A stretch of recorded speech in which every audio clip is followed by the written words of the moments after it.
ആദ്യം അസൂയ വരികയാണ്. ഈ സോഷ്യൽ മീഡിയയിൽ കാണുന്ന പെൺകുട്ടികൾ ആണ് ഇങ്ങനെ അവരുടെ ഒരു സന്തോഷം എന്നും പറഞ്ഞിട്ട്. എങ്ങനെ ഇത് പറയാൻ എനിക്കറിയില്ല. വൃത്തികെട്ട കുറേ ക്ലിപ്പുകൾ ഈ സെക്സുമായി ബന്ധപ്പെട്ടത് സോഷ്യൽ മീഡിയയിൽ ലഭ്യമാണ്. അത്രയും അതിന് പ്രത്യേകം സൈറ്റുകളുണ്ട്. ഹലാലായതും ഹറാമായതും, മീൻസ് ഗവൺമെന്റ് ഒക്കെ സമ്മതിക്കുന്നതും അതിൽ കയറിയാൽ ചില അനർത്ഥങ്ങളും പോലീസ് ഇടപെടലൊക്കെ ഉണ്ടാകുന്നതും, പ്രത്യേകിച്ച് ചെറിയ കുട്ടികളുമായി ബന്ധപ്പെട്ടപ്പോൾ അത് കാണുന്നതും അത് ഉപയോഗപ്പെടുത്തുന്നതും ഒക്കെ ഗവൺമെന്റ് പരമായിട്ട് തന്നെ നിഷിദ്ധമാണ്. അതാണ് ഞാൻ ഹറാമെന്ന് പറഞ്ഞത്. എന്നിട്ട് ഇത് അഭിനയമാണെന്ന ബോധത്തിൽ നിന്ന് മാറി ഇങ്ങനെയാണ് സർവ്വ മനുഷ്യരും എന്ന് തെറ്റിദ്ധരിക്കുന്നു.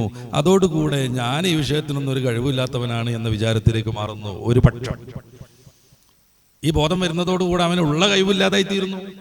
കുടുംബ ബന്ധങ്ങൾ തകരുന്നു. സെക്സിന്റെ ആനന്ദങ്ങളൊന്നും ആ സ്ത്രീ തീരെ അനുഭവിക്കാതെ വരുന്നു. പിന്നെ ഇതിനോട് വിരക്തി വരുന്നു.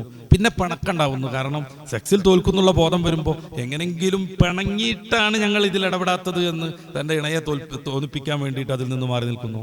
പിണക്കുണ്ടാവുന്നു. ഇതൊരു പക്ഷം.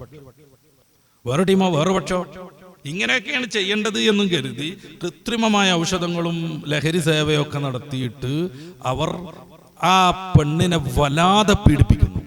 ഇതിൽ കാണുന്നത് അഭിനയമാണെന്ന ബോധത്തിൽ നിന്ന് മാറുന്നു. ഇത്രക്ക് അഡിക്റ്റാണ് മനുഷ്യൻ ഈ സ്ക്രീനിൽ.